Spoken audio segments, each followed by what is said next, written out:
Selamat pagi untuk kita semua, Bapak Ibu. Saya harap suara saya cukup terdengar jelas di audio Bapak Ibu masing-masing. Saya akan mengajak kita membaca satu bagian firman Tuhan. Mari kita baca dari 2 Petrus pasal 1. 2 Petrus pasal 1, ayat 1 hingga ayat yang kedua. 2 Petrus pasal 1, ayat 1 hingga ayat yang kedua. Saya bacakan untuk kita semua. Salam. Dari Simon Petrus, hamba dan rasul Yesus Kristus, kepada mereka yang bersama-sama dengan kami memperoleh iman oleh karena keadilan Allah dan Juru Selamat kita, Yesus Kristus.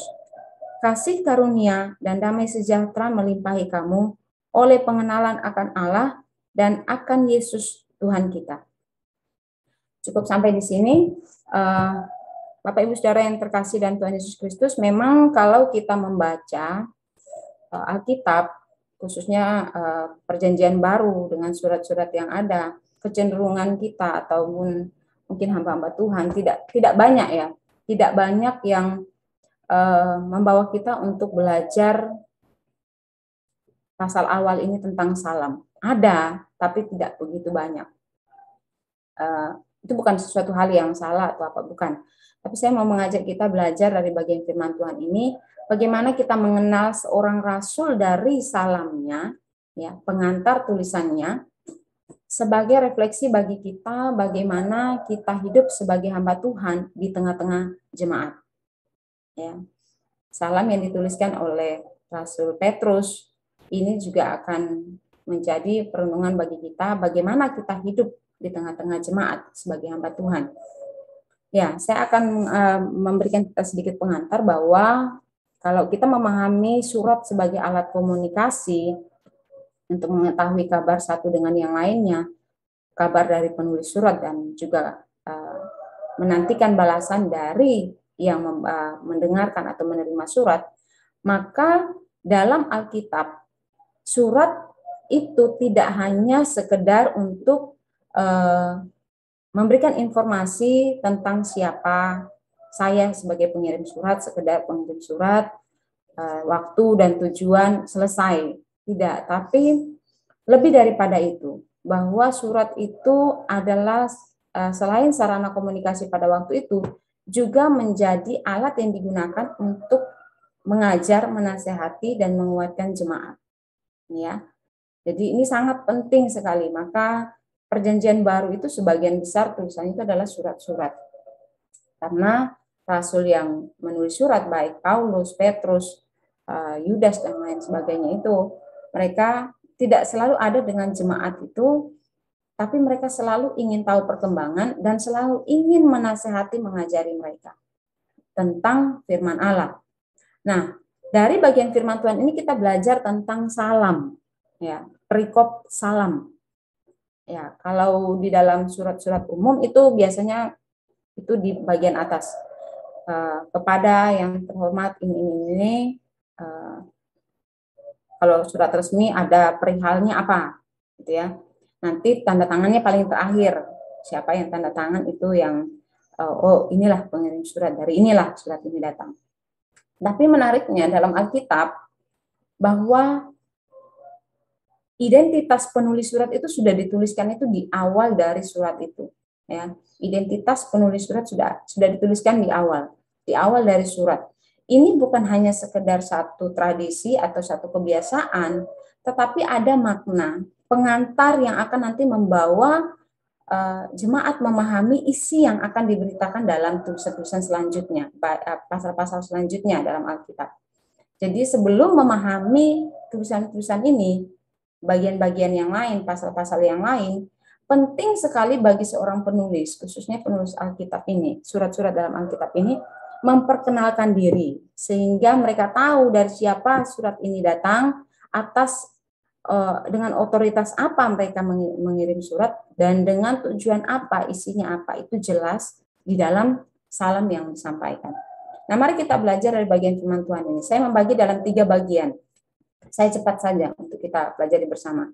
Bahwa dari penulisan surat dalam Alkitab, kita bisa mengenal rasul, seorang rasul dari salamnya.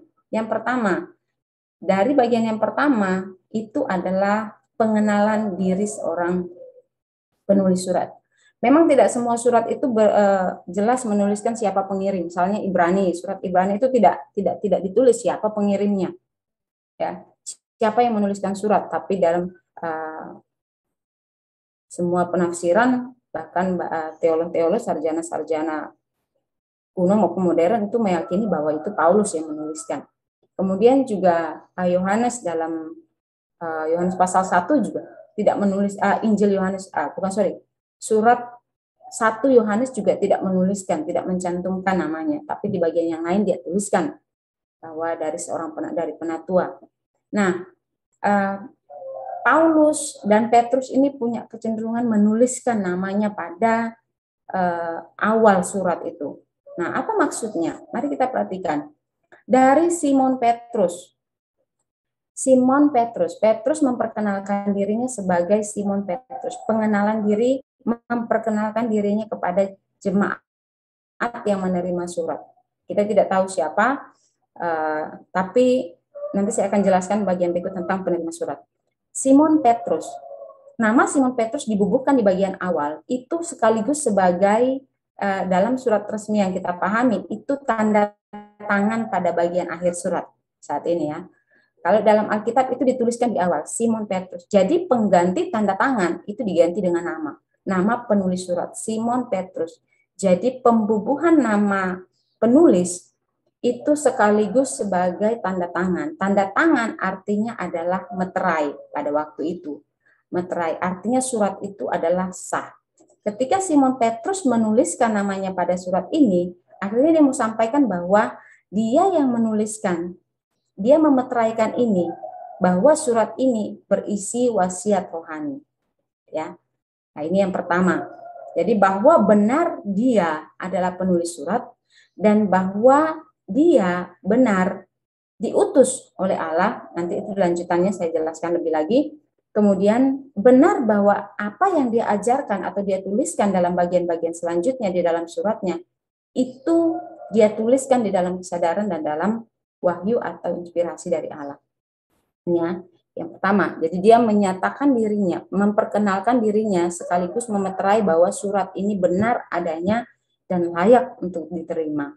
Benar adanya dan layak untuk dipelajari, dipahami, direnungkan. Ya, bahkan surat ini dalam kanonisasi Alkitab itu diterima.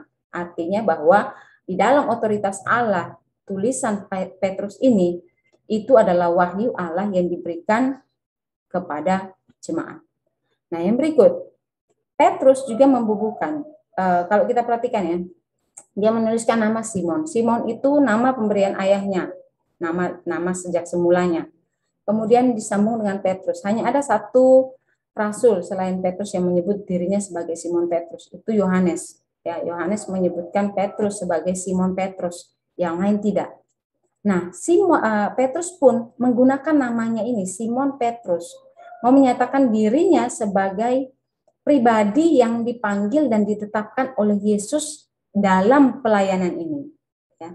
Dia dipanggil dan ditetapkan dalam pelayanan ini. Maka dia dengan percaya diri, dengan keyakinan menyatakan bahwa saya Simon Petrus yang dipilih dari semula oleh Allah, kemudian ditetapkan menjadi murid Yesus Kristus, menuliskan surat ini secara benar, secara sadar dalam inspirasi dan wahyu Allah.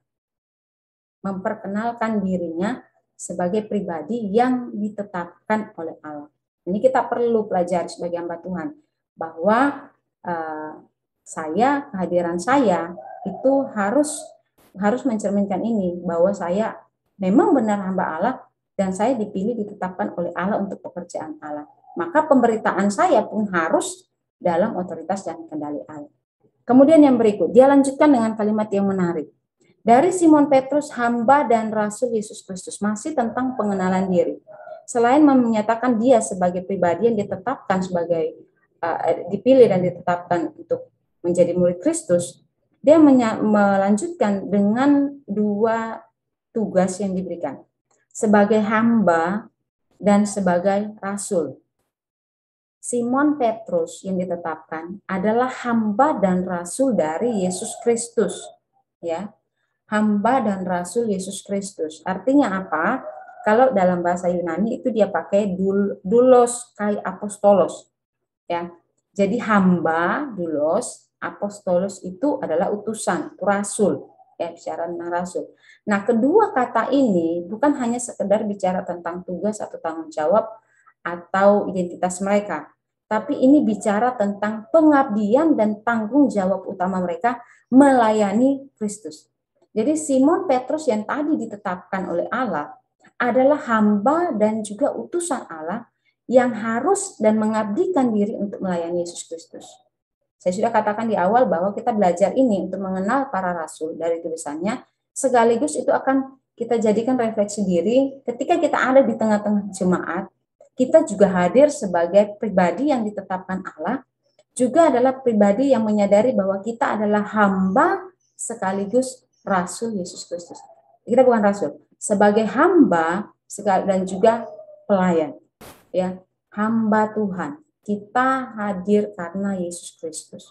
Kita melayani, dipilih, dipanggil jadi hamba Tuhan, mahasiswa masuk dalam pembentukan di STT Sola Gracia Indonesia itu bukan karena pilihan pribadi atau pilihan orang tua. Meskipun dalam pilihan pribadi yang sudah terkonfirmasi dengan panggilan Allah, panggilan Kristus, maka harus hadir dengan kesadaran ini. Saya hadir sebagai orang yang terpilih, terpanggil, saya juga hadir sebagai pengabdi yang melayani Kristus secara utuh. Nah, ini kita harus taruh di dalam diri kita, mengenal para rasul dari tulisannya, tapi juga kita juga belajar mengenal diri kita. Jadi kalau teman-teman satu waktu diutus di tempat pelayanan, harus tahu bahwa saya ini bukan sekedar mahasiswa pelayanan 1 tahun, saya bukan sekedar mahasiswa pelayanan weekend, saya ini bukan sekedar lulusan sekolah teologi, kemudian karena di situ ada hamba Tuhan yang besar, yang sudah ini, kemudian saya jadi pemalu, sudahlah saya diam-diam, saya apa sajalah yang mau disuruh. Betul, kita harus mengerjakan apa saja yang diberikan sebagai tanggung jawab kita. Tapi kita juga harus hadir sebagai seorang yang ditetapkan, yang mengabdikan dirinya, yang melayani. Fokus pelayanan utamanya adalah melayani Kristus. Artinya harus mengambil bagian di dalam pelayanan, tidak boleh berdiam diri. Nah, dengan kata lain, hamba Tuhan, mahasiswa teologi yang dibentuk baik di STT Sola Gracia Indonesia atau di mana saja, harus mempersiapkan diri dan harus punya antusiasme yang tinggi, punya inisiatif yang tinggi. Ini yang seringkali hilang dari mahasiswa. Inisiatif yang tinggi untuk menolong, untuk membimbing, mengarahkan orang, ya. Kemudian harus kreatif, bagaimana caranya supaya bisa melayani, tidak begitu-begitu saja. Harus mengalami perkembangan dari waktu ke waktu. Saya sudah setingkat sekian, harus mengalami perkembangan. Karena sebentar lagi saya diutus, saya harus hadir sebagai hamba Tuhan. Yang diutus bukan hanya sekedar bicara lembaga, tapi saya ini hamba Yesus Kristus yang hadir untuk melayani dia. Ya. Nah, ini penting, harus diperhatikan. Saya, Simon Petrus, yang ditetapkan oleh Allah adalah hamba Yesus Kristus. Nah, hamba ini kalau kita lihat dalam 2 Petrus pasal 2 ayat 19, itu bicara tentang bagaimana proses dia menjadi seorang hamba, ya, bahwa dia memperolehnya karena kemenangan Kristus atas maut. Yang tadinya hamba dosa, sekarang menjadi hamba Kristus, hamba yang melayani Kristus. Jadi nilainya itu terlalu berharga, sangat-sangat berharga. Bahkan Petrus pun bilang bahwa kamu itu tidak ditebus dengan emas perak, ya, tapi justru dengan darah yang mahal. Penebusan itu tidak hanya memulihkan kita, tidak hanya menyelamatkan, tapi merubah status kita yang tadinya hamba dosa menjadi hamba Kristus. Ini berharga. Makanya Petrus tidak ragu, bahkan dia terlalu bangga menyebut dirinya sebagai hamba dan juga rasul Yesus Kristus. Hamba, seorang pelayan, sekaligus sebagai seorang utusan. Utusan yang melayani, yang mengabarkan tentang Kristus. Nah, ini menarik. Dalam bagian firman Tuhan ini, dia katakan hamba dan rasul Yesus Kristus. Artinya dia bilang gini, kehadirannya sebagai seorang hamba di tengah jemaat, atau kehadiran Petrus melalui suratnya, menyatakan dirinya di tengah jemaat, melalui suratnya, bahwa dia adalah hamba dan utusan Yesus Kristus, rasul Yesus Kristus, artinya dia mau menyatakan keberwenangan Kristus atas dirinya sebagai hamba dan utusan. Saya kasih contoh mudahnya gini saja. Kalau di STT Sola Gracia Indonesia datang utusan dari Kementerian Agama, maka yang kita tahu utusan itu bukan tentang siapa dia. Ya, yang paling penting itu fokus kita itu bukan tentang utusan itu, tetapi siapa yang mengutus dia. Ya, kita pahami ya. Nah, ini maksudnya hamba dan Rasul Yesus Kristus. Dia adalah hamba dan pelayan yang mengabdi. Tapi fokus keberadaannya itu bukan pada dirinya, tetapi pada siapa yang mengutusnya. Yohanes 3 ayat 16 itu bagus sekali. Saya bacakan untuk kita. Yohanes 3 ayat 16 bilang begini. Aku berkata kepadamu, sesungguhnya seorang hamba tidaklah lebih tinggi daripada tuannya, ataupun seorang utusan daripada dia yang mengutusnya. Artinya bahwa kehadiran seorang hamba Tuhan di tengah jemaat itu bukan menceritakan tentang siapa dia, tetapi menceritakan tentang siapa yang mengutus dia. Jadi artinya kalau kita melayani, saya melayani, Bapak Ibu melayani, teman-teman mahasiswa mungkin sekarang masih di sini. Nanti satu waktu masuk di ladang pelayanan, harus menyadari ini, bahwa ketika saya hadir di tengah-tengah jemaat, itu bukan bicara tentang saya, tapi saya datang untuk menceritakan tentang Kristus. Dia yang mengutus saya itu jauh lebih berharga untuk diprioritaskan daripada saya. Bahkan saya tidak boleh ini kan, ya. Yohanes pun bahkan Yohanes Pembaptis akan juga bilang kan, biarlah dia semakin besar, saya semakin kecil. Artinya bahwa saya ini hanya utusan, ya. Tidak ada apa-apanya. Yang jauh lebih penting untuk dikenal adalah dia yang mengutus saya. Tapi sebagai seorang utusan, dia harus hadir dengan otoritas dan kewibawaan yang daripada Allah yang mengutusnya. Nah, ini penting.